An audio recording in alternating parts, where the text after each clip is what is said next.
Good morning children. Class 10। आज हम part 7 का आगे का भाग पढ़ेंगे पेज नंबर 46 पर। तो हमने इसमें देखा कि पहले तो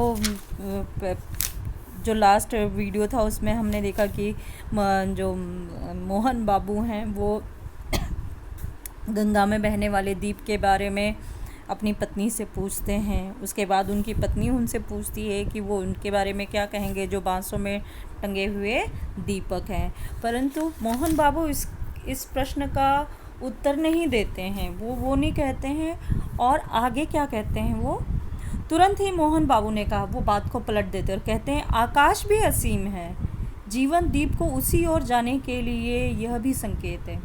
तो उनका फिर से वही वो होता है कि जो दीपक है वो जो गंगा में जो दीपक बह रहे हैं उसका है कि अपने आप को गंगा की अनंत धाराओं में बहा दो और जीवन को एक विस्तृत रूप दे दो, अनंत में उसको विलीन कर दो। जैसे कि जीवन को बिल्कुल उसमें कोई इच्छा कोई कामना नहीं होनी चाहिए।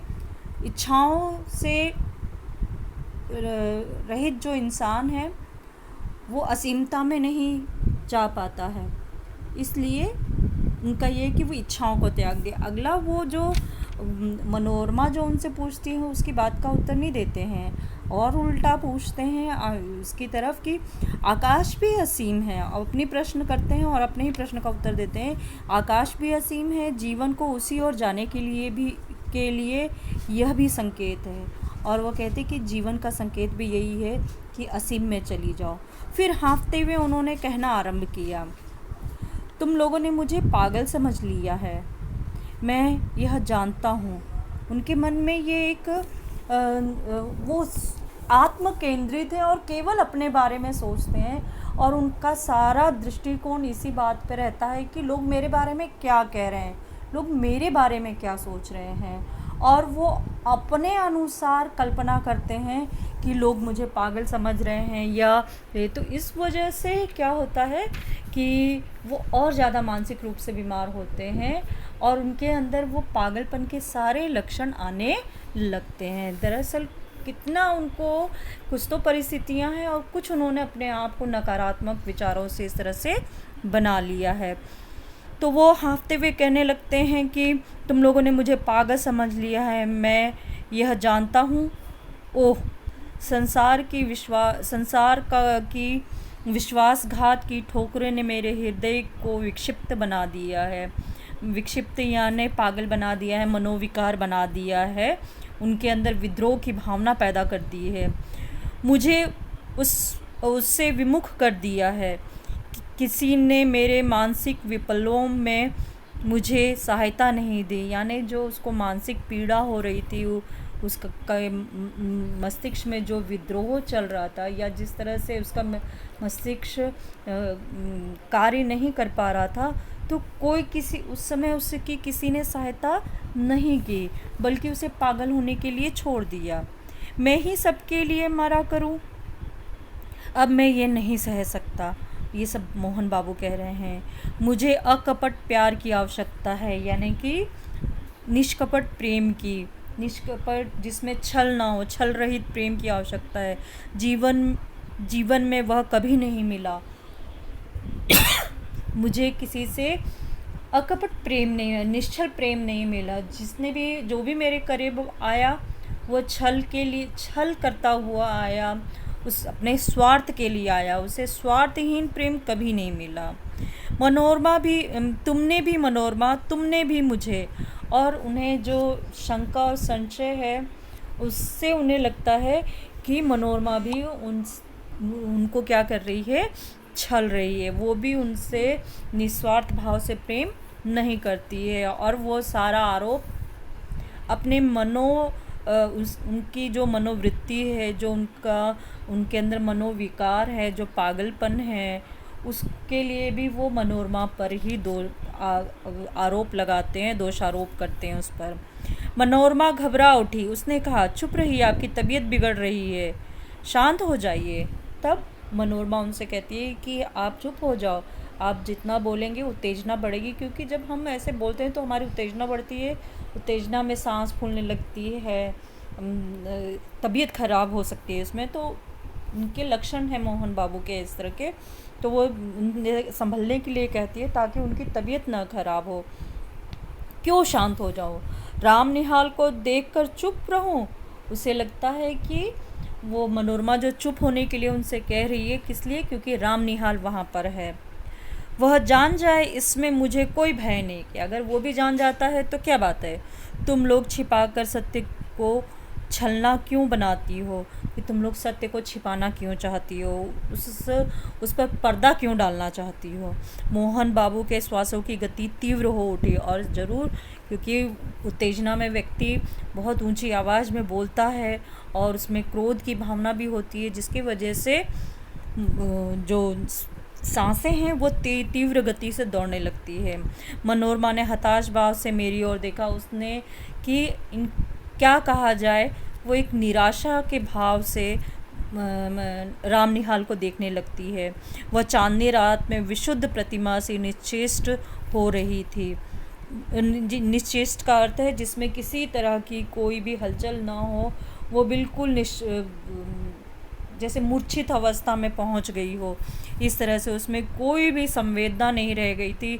वो बिल्कुल बुद्ध की तरह हो गई, मूर्ति की तरह हो गई थी, क्योंकि उसके पास में इस बात का कोई भी, वो जितना उसे संभालना चाह रही थी मोहन बाबू को, मोहन बाबू उतने ही ज़्यादा उत्तेजित हो रहे थे। मैंने सावधान होकर कहा, मां जी अब घूम चलो। और स्थिति को देखकर राम निहाल ने दशामेघ घाट जाने के बजाय बीच रास्ते से ही उन्होंने नाव को घुमाने के लिए आदेश दे दिया। माझी ने नाव घुमा ली।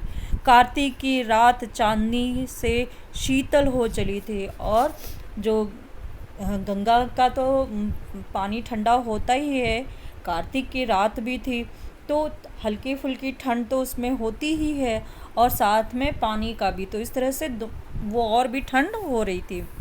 नाव मान मंदिर की ओर घूम चली, और दोबारा जो ये मान मंदिर पंचम घाट पे पहुँचे थे वहाँ से वो घूम चली थी, दशामेघ घाट नहीं जा रही थी अब वो।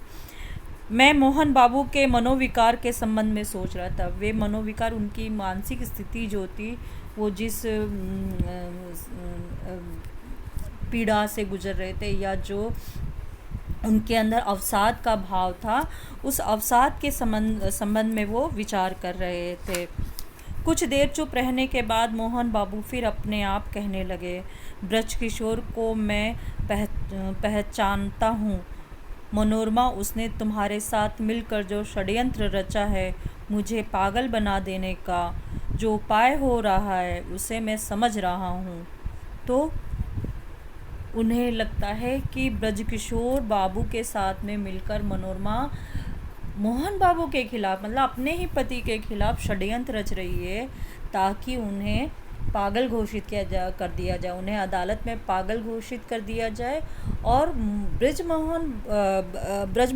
ब्रजकिशोर जो है वो मोहन बाबू का करीबी रिश्तेदार है, और उनके आगे पीछे और कोई नहीं है। तो इस तरह से जो मोहन बाबू हैं उनके पास में बहुत सारी प्रॉपर्टी है, तो ब्रजकिशोर जो है वो उनकी प्रॉपर्टी पर अधिकार करना चाहता है, और मनोरमा जो है वो इन सब चीज़ों में ब्रजकिशोर के साथ मिली हुई है। ऐसा मोहन बाबू को लगता है कि इसमें मनोरमा भी मिली हुई है।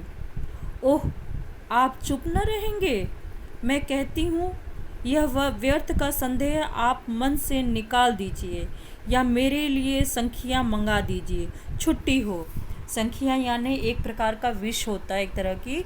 तो वो कहती है कि अब आप बोलते जाएंगे, क्योंकि वो उत्तेजित हैं, उनमें उनका जो मस्तिष्क है वैसे भी वो आत्म केंद्रित हैं, और सारी चीज़ें सिर्फ वो अपने आप को ही लेकर सोचते हैं। उसमें से किस तरह से उस समस्या से बाहर निकलना है, इसके बारे में वो विचार नहीं करते हैं, कि समस्या की जड़ में जाएं और समस्या को निकालें। अगर ब्रजकिशोर जो हैं वो उन्हें पागल करने की करने की इच्छा रख रहा है या वो उनको पागल बनाना चाहता है, तो इसमें से बाहर कैसे निकलेंगे?